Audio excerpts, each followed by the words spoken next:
+2 மதிப்பெண் சான்று மாணவர்களுக்கு விநியோகிக்கப்பட்டதுடன் பள்ளிகளிலேயே ஆன்லைன் மூலம் வேலைவாய்ப்பு அலுவலக பதிவும் செய்யப்பட்டது.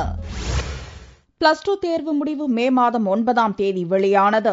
தேர்வு எழுதிய மாணவ மாணவிகளுக்கு அவர்கள் படித்த பள்ளியிலேயே திங்கட்கிழமையன்று மதிப்பெண் சான்றிதழ் தரப்பட்டது. போலி மதிப்பெண் சான்றிதழை தடுக்கும் வகையில் +2 மதிப்பெண் சான்றிதழில் தேர்வு எழுதிய மாணவர்களின் புகைப்படம் அச்சிடப்பட்டுள்ளது. மாணவ மாணவிகள் மதிப்பெண் சான்றிதழ் மற்றும் மாற்றுச் சான்றிதழ் வாங்கிய கையோடு அவர்கள் படித்த பள்ளியிலேயே ஆன்லைன் மூலம் வேலைவாய்ப்பு அலுவலக பதிவும் செய்யப்பட்டது. இன்னைக்கு எங்க ஸ்கூல்லே மார்க் ஷீட்லாம் கொடுக்குறாங்க. அதையும் வாங்கியிருக்கேன். ஸோ சந்தோஷமா தான் இருக்கு. அப்புறம் எங்க ஸ்கூல்லே வேலை வாய்ப்புக்காக பதிவு பண்ணவும் சொல்லியிருக்காங்க. அதுவும் பதிவு பண்ணிட்டேன். நெக்ஸ்ட் காலேஜுக்கு BCA பண்ணலான்ட்டு இருக்கேன்.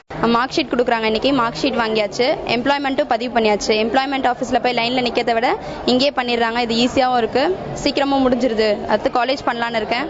வேலைவாய்ப்பு அலுவலகம் சென்று நீண்ட நேரம் வரிசையில் காத்திருந்து பதிவு செய்வது தங்களுக்கு கால நேரத்தை விரயமாக்கும் என்றும் பள்ளிகளிலேயே பதிவு செய்யப்பட்டதை மாணவிகள் மற்றும் பெற்றோர் வரவேற்றுள்ளனர். +2 மதிப்பெண் கிடைத்ததை அடுத்து பொறியியல், மருத்துவம், கலைப்பிரிவு உள்ளிட்ட உயர்கல்விக்கான முயற்சிகளில் மாணவர்கள் தீவிரமடைந்துள்ளனர்.